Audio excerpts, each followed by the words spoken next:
कण्ठे काळि महाकाळि कालनीरदवर्णिनी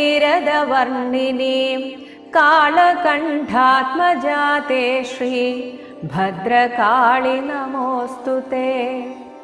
दारुकादिमहादुष्टदानवौखनिषूदने दीनरक्षणदक्षे श्री भद्रकाळि नमोऽस्तुते।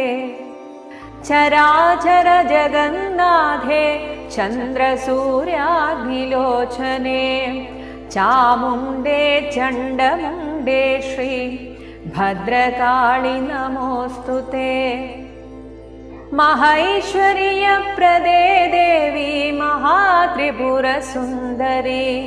महावीर्ये महेशी श्री भद्रकाळि नमोऽस्तुते। सर्वव्याधिप्रशमनि सर्वमृत्युनिवारिणि सर्वमन्त्रस्वरूपे श्री भद्रकाळि नमोऽस्तुते। पुरुषार्थप्रदे देवी पुण्या पुण्यफलप्रदे परब्रह्मस्वरूपे श्री भद्रकाळि नमोऽस्तुते।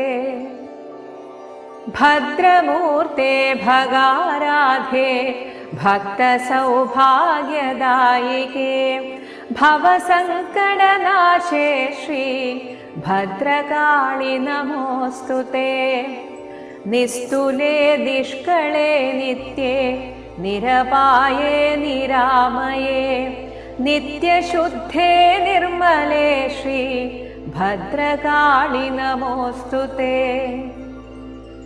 पञ्चमी पञ्चभूतेशी पञ्चसङ्ख्योपचारिणी पञ्चाशत्पीठरूपे श्री भद्रकाळि नमोऽस्तुते।